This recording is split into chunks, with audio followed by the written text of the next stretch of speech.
welcome everybody to the third week of Godzilla-Thon. This week we're going to be taking a look at what might be my least favorite Godzilla film ever, and that movie is Godzilla Raids Again. Now, before we begin here, I just want to give two quick disclaimers. Number one, this video probably won't be as long and definitely won't be as in-depth as the last few, and as the next future ones will be. And that leads us into number two, which is the reason for that is because I honestly really do hate this movie. I can't bear to watch it, and I had to sit down. I was going to even skip it. I was just going to, look up like a plot synopsis, watch a review of it, because I've seen the movie before. I really did not want to watch this movie, but it's a sacrifice I had to make for Godzilla-Thon, and I made it. So, I really just didn't want to deal with watching this movie 2 times in a row. And what I mean by that is I didn't want to have to watch the movie, take notes on it, and then watch the movie with audio commentary and take notes on the background of the movie. That's just, I was not going to do that. And I've done that for the past 2, and for the future ones that I have the capability of doing that for, I will continue to do that. Otherwise, I will just look up some background info on the movie. But I know enough of the background on this movie, and I did not want to deal with an in-depth, audio commentary kind of thing, because that would involve me having to sit down and watch the movie for a second time in a row, and I had to do that anyways because the English cut, the American cut, is a whole lot different, and I guess that's kind of a third disclaimer right here. This video will only be talking about the Japanese cut. I have decided that because Godzilla-Thon won't run for the time span that I wanted it to, there's just not enough Godzilla movies, I'm actually going to be chopping this one up into 2 parts. So this week, you are going to be getting Godzilla Raids Again. Next week, you are going to be getting Gigantus the Fire Monster. And I have a bit more to say on that movie because I've seen it more, I grew up with it more. But that one also won't be too long, too in-depth like the previous videos have been, because I think my Godzilla 54 review was about an hour, and I believe my King of the Monsters review was about 30 minutes, and I just don't see this video being that long. So, let's get into the plot, shall we? After that disclaimer of, I honestly do hate this movie, and I know hate's a strong word. This is probably the only Godzilla movie I can say that I hate. That's probably, I could make an argument for why I would hate Sea Monster, and I could make an argument for why I would hate Megalon, but honestly, this is the bottom of my list. This is even down there below 98 movie. So let's get into this review. So sorry for all of you Godzilla Raids Again lovers out there. I'm not one of you. Now, the plot of this movie is actually pretty dang simple, pretty straightforward. Nothing really crazy happens in it. It's not a groundbreaking movie. Surprise, surprise. There's no depth to it. It is just a very on-the-surface kind of movie. And here is the general plot description. So, we have Takashi. He is a pilot who flies around the ocean, spots fish, calls it in. Fishing boats will come out, collect the fish. He goes, finds another school of fish, does the same thing, repeat, repeat, repeat. That's his job. He's just a fish spotter. I really don't know what the real term is, but I'm going to call him a fish spotter. So, he's a fish spotter. The girl who he reports to, her name is Hidemi. He's actually engaged to her. She is one of the also only crucial characters to this plot. And I wouldn't even say she's that crucial. And then we have Kobayashi. He is a friend of Takashi, and he's also a fish spotter. So, the movie starts out with Takashi and Kobayashi flying around the ocean, and then all of a sudden Kobayashi's plane has some problems and he winds up crashing. So Takashi looks for him a little bit, and then he finds him on an island.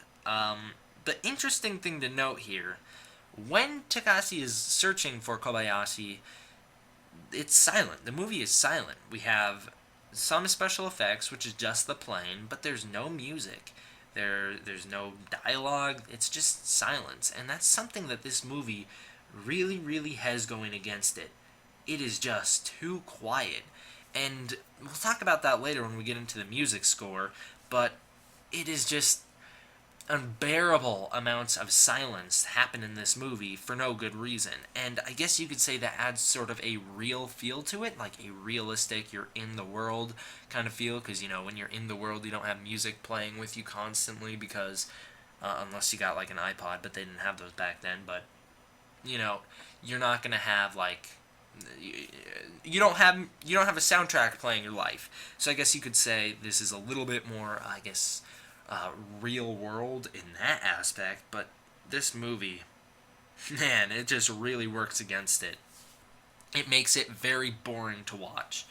Now, Kobayashi is found on an island, and Takashi and him have some, like, playful dialogue or whatever, where he's like, so you mean those girls saved me? I guess I better be nice to them from now on, because they spotted him, or because they called it in, and that's how he was able to be found, was, yeah. Now, on this island, after this, they wrap up Kobayashi's arm, and he's all right. He didn't get too injured from the plane crash, but his plane is dead, and so they're sitting there for a little while. But on this island, all of a sudden, you just hear two massive creatures up above them, and they look up through this cavern, and they see Godzilla and Anguirus. Yes, Anguirus, for those of you who don't know, is Godzilla's actual first enemy. The first enemy he ever fought in the year 1955. I forgot to introduce that at the beginning, sorry. But, so, Anguirus is here, and they have a little, like, brawl, I guess you could say. They kind of just slap each other around.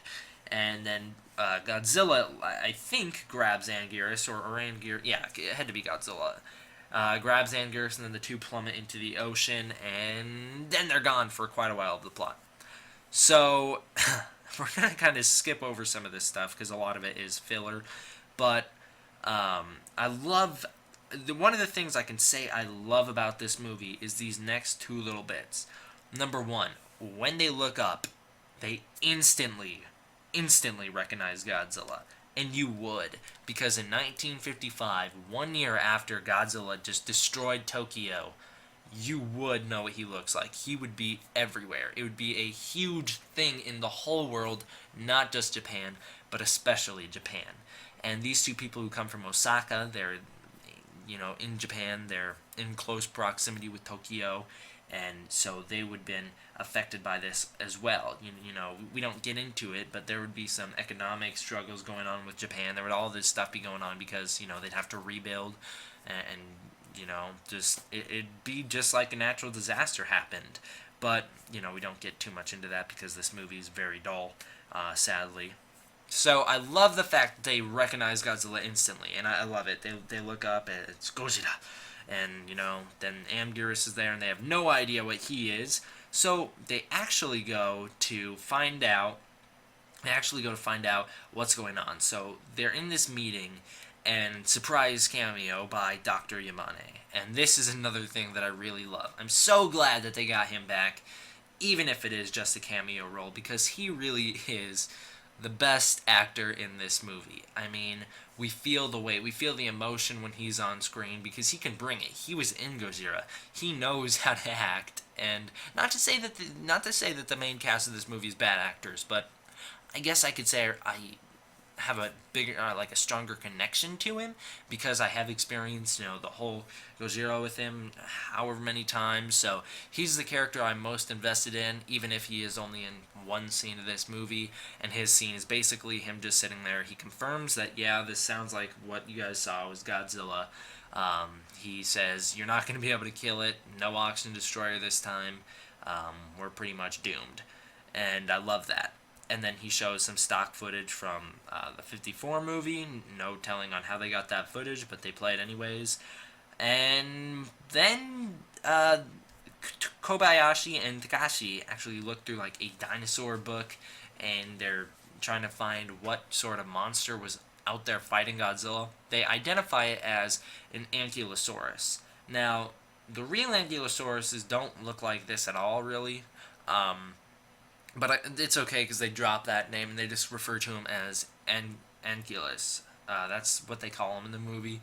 The more common pronunciation that they use, kind of from, I believe Anguirus' next time showing up would be Destroy All Monsters. Correct me if I'm wrong, but I do think it's Destroy All Monsters. We'll get there, whatever Godzilla-Thon he shows back up. But I believe from the next time he shows up all the way to the end, which is Final Wars, they refer to him as Anguirus. So, yeah, Ankylos is kind of what they call him in this movie. Now, it's just a pronunciation issue. So, they identify him as an Ankylosaurus. They just call him Ankylos. He was another giant monster that was back in Godzilla's times. He actually had some rivalries with Godzilla, so they claim, because the species would be instant, like, enemies or whatever for one reason or another. If you want to take a look at the 2014 movie and then try and use that logic to explain this, you could say they're both alpha predators, so of course they'd be fighting each other. It's dominance. It's like just like animals. One would be asserting dominance, and as we see later on, who wins that fight, even though you guys could already tell. So now we have this big, huge montage kind of thing where they're looking for the kaiju. They have planes flying everywhere. I believe they have boats driving around. And if you guys could tell, I am a little bit not as organized, not as, I guess you could say aware of what happens in the movie, because I'm going to be 100% honest. I, first of all, fell asleep while watching it. Second of all, I couldn't watch this in one go. I couldn't. I got so bored. Like I said, this is my least favorite Godzilla film. I got so bored watching it, I turned it off. I was even drawing pictures during this one instead of, watching it as in-depth as I should have been. I apologize for that, but you guys gotta understand I really don't like this movie. Now, so there's this big montage. They're looking for the kaiju, and then we get a lot of filler. But the filler doesn't last too long, luckily, not at this point anyways. But the filler doesn't last too long. All of a sudden, Godzilla appears, and he heads up towards Osaka. Now, they use the advice that Yamane gave them, which I love this little bit of information that Yamane gives them is, Godzilla will be affected by light. You can use light to lure him away, because it reminds him of the H-bomb that turned him into Godzilla. So it's a little bit of that tragic feel that we got from the original, even though that's not really made, very forefront in the movie. But they use this nationwide blackout kind of thing that goes on, so all the city is dark. We saw that done a lot better in War of the Gargantuas. And then they have flares. They have planes that drop flares flying overhead of Godzilla, and the flares lead Godzilla away. Now, when Godzilla is turning away, this is another little reference that I love, is when Godzilla is turning away, his tail swipes down a lighthouse. It knocks over a lighthouse, which we can look back to Kayama's original story for Gojira, and in that, it was going to be a lot like Beast from 20,000 Fathoms. If you want to know more on that, watch Godzilla-Thon Episode 1. But in that, it was going to be more like Beast of 20,000 Fathoms. He was going to come up on land, destroy a lighthouse, go on a little raid. So I love this reference because it's a double reference right here. It is a reference to Beast of 20,000 Fathoms, and I feel like it's got to be a reference to the original, story for Gojira, because that can't be a coincidence that when they made this movie, they were like, we'll just put a lighthouse there because he's gonna knock something over. They had to be like, alright, we'll put this here because it is a throwback to the original story, which is a throwback to Beast from 20,000 Fathoms. Or at least that's how I see it. But I love that little part, and then Godzilla heads off into the ocean. Now the movie takes a super weird turn. I mean, really, really weird. So when Godzilla knocks over this lighthouse, all of a sudden we get this random subplot. We're just torn from the A story, thrown into this, I don't even want to call it a B story because it goes absolutely nowhere. We're thrown into this prison bus. Now, I think the English cut, the American dub, does this a whole lot better. But in this one, because, the score was so underutilized. It's just silence. You see the prisoners sitting there, they're plotting because they're being evacuated because Godzilla's in town. And as they're driving away, they're all sitting in this car. They stage like a riot kind of thing, I guess you could say. They kill one of the guards and then they run away. So there's this prison bus, all the guys escape, everyone's running away. Three of the dudes, the Three Stooges, I guess, because they have terrible luck, they get into this car, drive away. As they're driving, for one reason or another, I've watched this scene multiple times trying to figure out why it happened. It's not really, there's like no reason for it, it's just plot convenience. They crash straight into an oil refinery. Everything explodes, huge fire. Godzilla's turned right back to the city. Now, because Godzilla's head back to the city, everyone's freaking out. But because they were trying to lure him away, they set off flares. The flares attracted Anguirus. I like that one too. I like how that's how he gets there. That one's a little bit more believable than three people trying to escape prison for one reason or another drive straight into an oil refinery. But I like how Anguirus shows up. And then there's the worst kaiju fight I've seen. Pretty much. And I get it. You can't really judge. It's the first kaiju fight ever. But at the same time, how come they did it so well in the original? We'll talk about that later. They did the kaiju scenes so well with Godzilla in the original, and then this movie really does not do them at all well. It really does suck when the kaiju scenes are on. And I know, I'm being super harsh on this movie. It's kind of unwarranted because, this is the second Godzilla movie. I guess the first kaiju fight movie, so you could say they don't have the formula down. Whatever your excuse is, I'm hard on this movie because I don't like it. That's, honestly, it's biased, I get it, but I don't like this movie. Now, so the worst kaiju fight ever happens, okay? So Godzilla and Anguirus are duking it out, they're beating each other, they're beating the crap out of each other for no good reason. Anguirus knocking Godzilla down.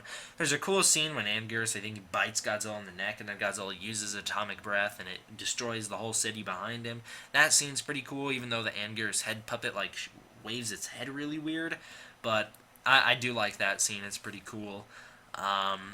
Now, what's going on here is suddenly, somehow, some freaking way, the three surviving prisoners who crashed into an oil refinery and blew up somehow aren't dead.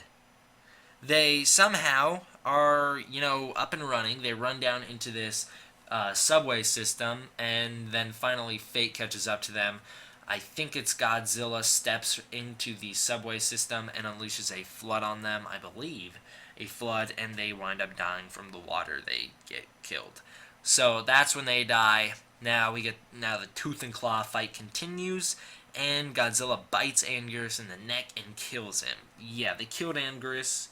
Or Anguirus, they kill him off in this movie, and you'd think, that's a good point to, have Godzilla return to the sea and the movie.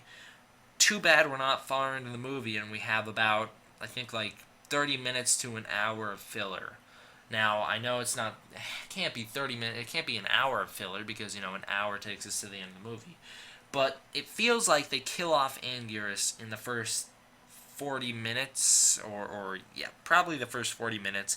Then I think we do get about 30 minutes of downtime before the final battle with Godzilla, and it's terrible. Now, once again, you could say, hey, it's the first kaiju fight ever. You can't be that hard on them. Other movies have happened. Other big action fight movies, kaiju, whatever you want to say. Beast of 20,000 Fathoms saved that to the end. Saved this big action moment till the end. This was the big action moment for the movie, and they wasted it right away.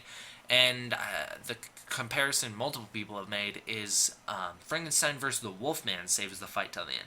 This one saves it until 40 minutes into the movie, and it's already over at that point.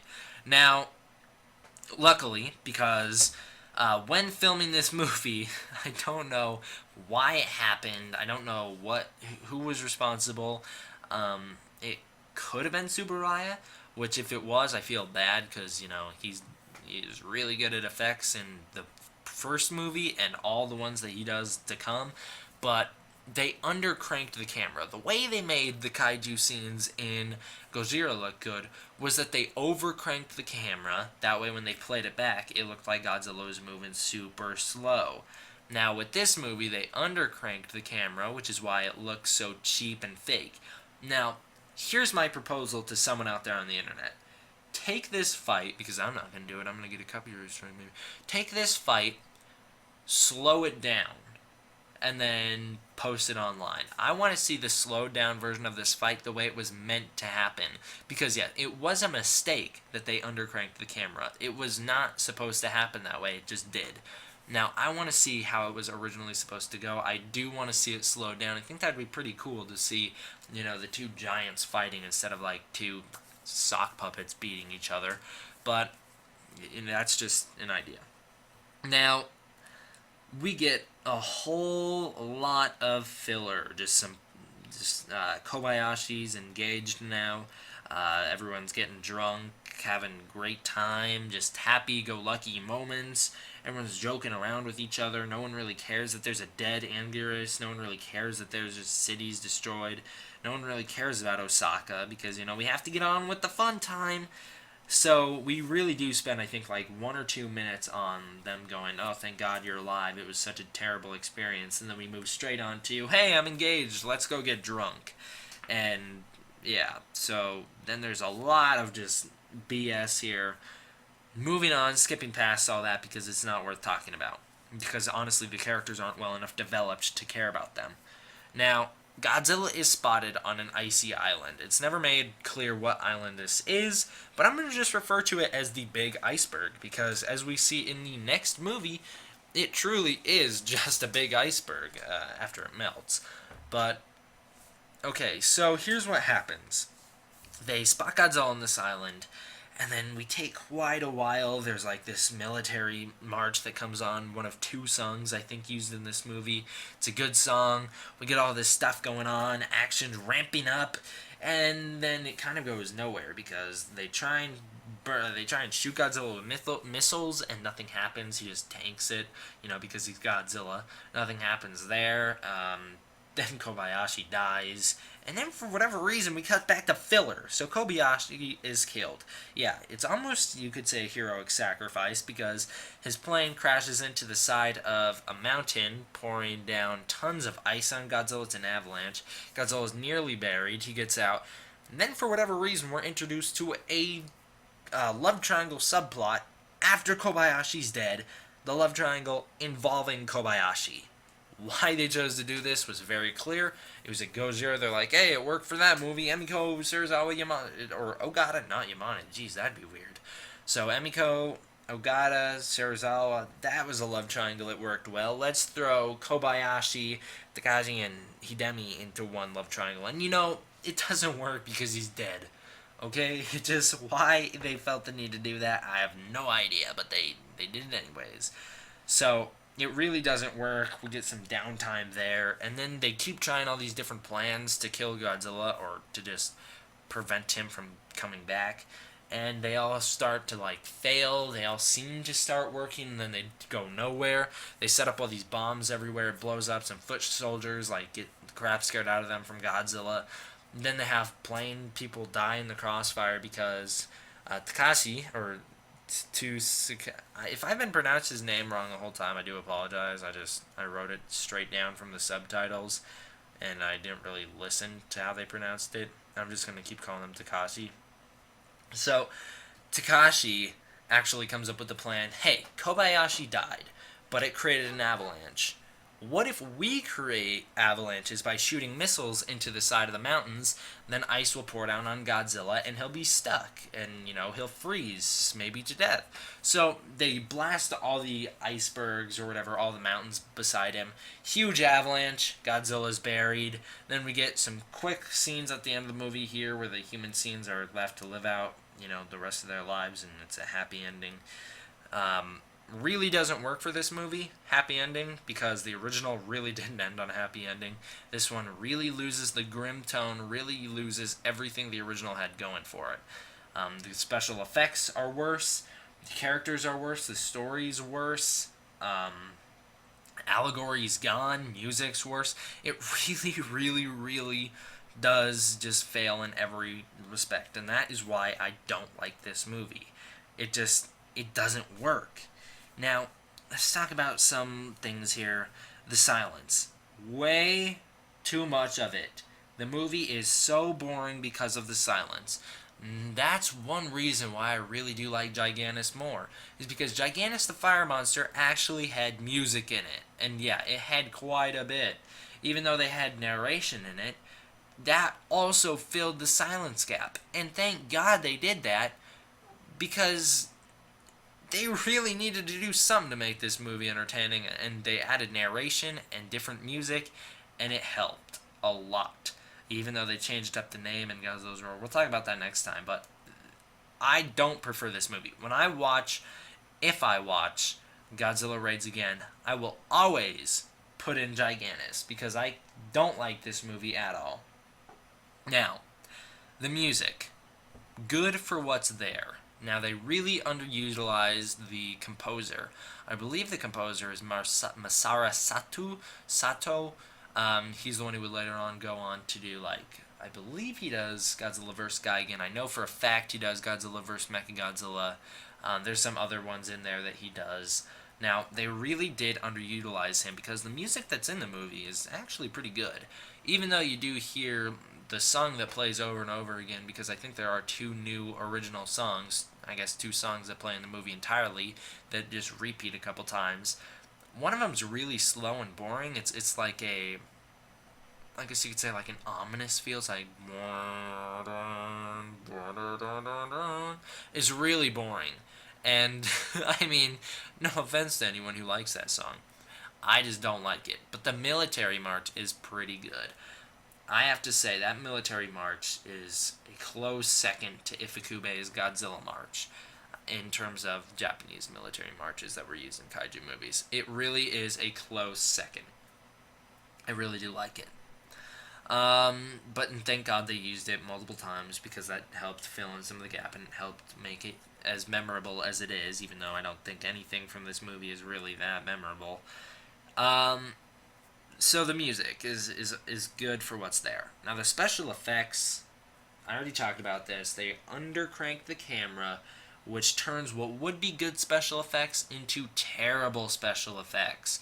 That and the lighting that they use in this movie really works against it also. Gojira had a dark tone to it the whole time. This movie's more bright, more exposed, shows some of the weaknesses in it, and I really dislike it. I'm telling you, someone out there, please, take this footage of them fighting, slow it down, maybe put a darker filter over it, and it will be so much better. It honestly will, because that would clear up both the problems that I have with the special effects. Not that they look cheap, but they come off as cheap because they really screwed up with the camera. It works against this movie so much. The fight would be cool if it didn't, suck. Now, the pacing of the movie is the biggest problem with the movie. It starts out okay. We get introduced to Godzilla pretty quick in the movie, and then he disappears for a little bit. It's okay. He comes back, and that's good. Alright. He's back at 30 minutes. They're fighting at 30 minutes. Anguirus is dead at 40 minutes, and then all of a sudden we slow way down. And I don't know if the rumors are true. The movie's still a couple months out, but there have been rumors that Shin Gojira might have pacing issues. I wouldn't believe them too much, but from what I've heard, there are supposedly pacing issues. But once again, we can't really take that for the truth, because the movie, I don't think anyone's seen it yet, so I don't know where these rumors are coming from. That's why I haven't talked about them in any videos or anything. But if it does, hopefully it's not like this, where we get a big action scene and then all of a sudden everything just dies out for a long, extended period of time before a kind of crappy payoff at the end. Hopefully that's not how it goes, but who knows. Now, the characters in this movie are okay. There's only 3 that I'm going to talk about, really. There's only 3, because there's only 3 who I find that integral to the plot. Those characters are I think I pronounced his name right. Takashi. He is alright. He is like a happy dude. For whatever reason, he doesn't care when the best character dies, but he's like a happy dude, He's, I guess you could say, likable. He's just not very well developed. He's kind of on the surface, just kind of bland, honestly. And I wish they did something more with these characters. I wish they had some subplots or something that was not like random cut to prisoners. It was more like developed characters. The character development is something that this movie really lacked, even though it tried. That's when the pacing slows down. It tries, but it doesn't work. Now, Kobayashi, by far my favorite character of the movie. He's the funniest. He's the most likable. And sadly, he dies. But, my favorite character of Gojira dies, Serizawa, even though I wouldn't say that Kobayashi's sacrifice is anywhere near as close as Serizawa's. But, he's still a likable character. Hidemi, really, she's just there. She's just there to kind of help move the plot. Radios in, tells Takashi where Kobayashi is so he can go save him.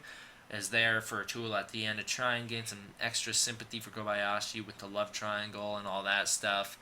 I wouldn't say she does that much to help the movie go on. And she is the third most important character of the movie. Now, my favorite character of the movie is Yamane. He has a really good cameo. I'm glad that they threw that in there, and I like how dark and just how he is the one who still carries the tone from the original, and that is lost when he's lost. And sadly, he's not in this movie really at all.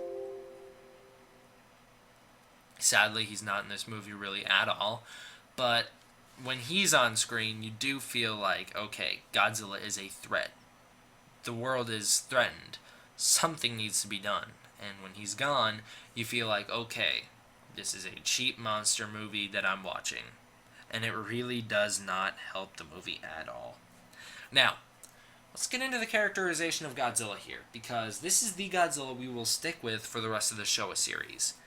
So, Godzilla in this movie is almost the same characterization as he was in Gojira. I would say he's less angry with the world. Gojira, he, comes on land, kills everybody.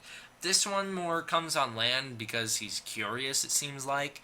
He sees the fire, he's like, hey, what's that? He heads towards it, and he doesn't destroy anything, really. He does, in the crossfire of him and Anguirus fighting, he destroys stuff, and then he heads out into the ocean, which, the less destructive nature of this Godzilla that we will see carry over, even though he is super destructive, super awesome in Mothra vs. Godzilla. The destructive nature of Godzilla is almost lost, and that kind of helps play into the fact later on when he turns into a hero why you can buy that change. That and the fact that, Ghidorah is such a great movie. But anyways, Godzilla's characterization, he's still this kind of force of nature-esque thing. He's a walking, I wouldn't say he's a walking nuclear bomb in this movie, but he's a walking force of nature. And that's really it. He has a lot of anger towards Anguirus, and we get some sympathy with him with, them talking about how, the nuclear bombs have scarred him. Look at the way he responds to light. It must remember, that kind of stuff. But, he's not as developed as he was in Gojira, which is interesting, because in Gojira, he was just a nuclear bomb. Now, Anguirus. He's also just kind of there. He shows up, and he gets into a fight with Godzilla, falls into the ocean, shows up, gets into a fight with Godzilla, and dies. He doesn't really have any characterization at all. He's also kind of a bland kaiju. All he can do is bite and scratch and claw, and he's not even used that well in this movie, considering they kill him off pretty close to the start. With a neck bite, too, of all things. Godzilla's atomic breath. Godzilla could have stomped on it. Something could have happened way cooler than just, Anguirus crawls up to him, knocks him over, then gets his neck bit out. But, if it worked for Rick Grimes, I guess it could work for Godzilla. Now, the allegory in this movie, completely lost. Only slight mention to the nuclear bomb, and it's used in the same way it's used in a B movie, to exploit people's fears of nuclear bombs, and at the same time keep it in continuity with Gojira, where it's like, hey, Godzilla was created by a nuclear bomb. This Godzilla is a new Godzilla. That's something they bring up when Yamane is there. It's a new Godzilla. It's not the same one. is also created by a nuclear bomb, and that's why he doesn't like light. That's why he's aggravated by light. Now, okay, I guess you could call that nuclear allegory. Nothing else in the movie has any sort of allegorical meanings. I wouldn't read into anything.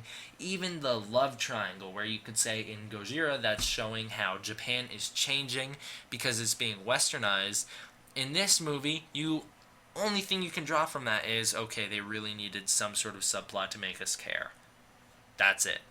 And that really is the problem with this movie. It lacks so much and it was rushed. This is my final point for the review. This movie was so rushed in the background. It was put out 1 year later, pretty much months, I think months, maybe weeks after Gojira came out. They were like, alright, make a sequel. Honda didn't come back, Ifukube didn't come back, Nakajima came back, Kayama sort of came back. He wrote some, he like wrote, I guess you could, I don't know what to call it, the original screenplay. Is that what you call it? No. He wrote the storyboard pretty much. He wrote the outline.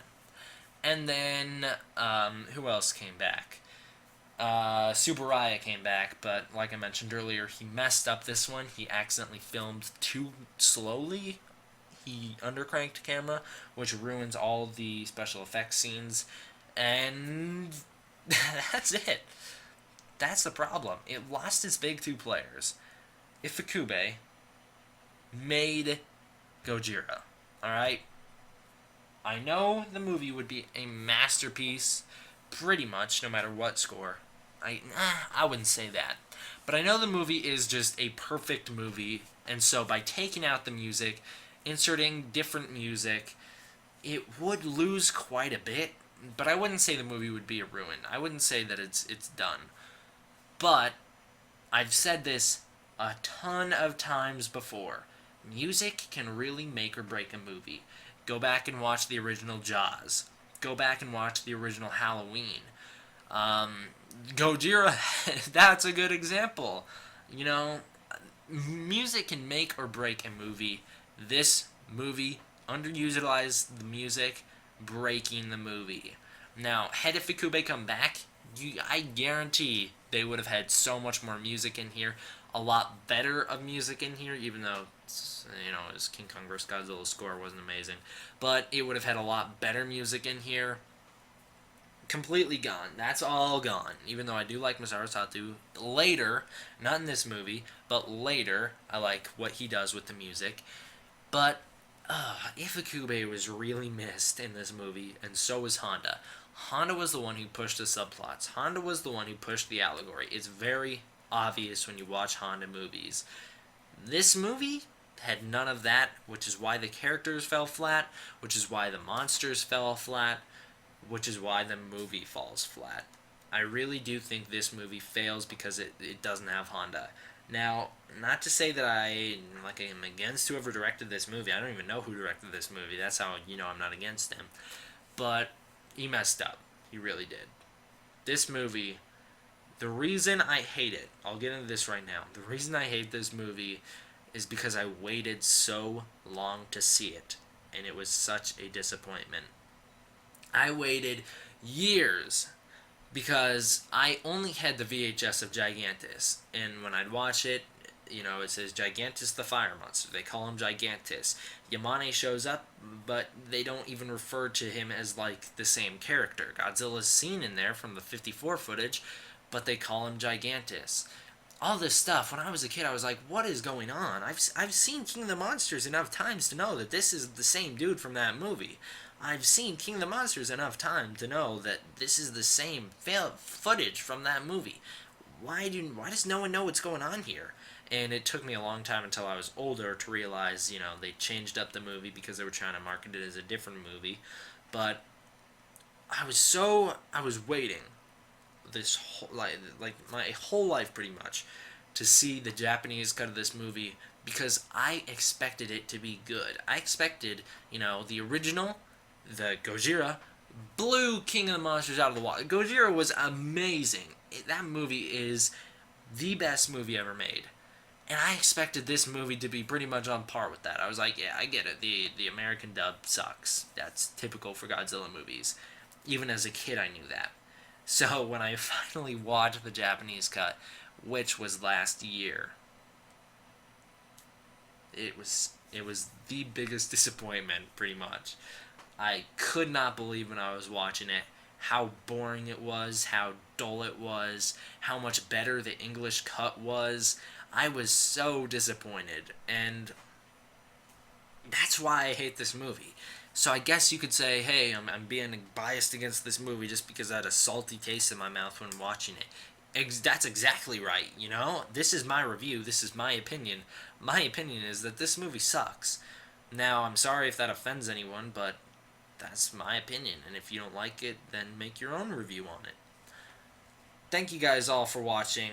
Really quick, I'll give this movie a rating 1 out of 5. I don't recommend this. Go watch Gigantus. Just pretend they're saying Godzilla. That's what I do. Thank you guys all for watching. I hope you enjoyed. I hope you can understand why I hate this movie. D-Man out.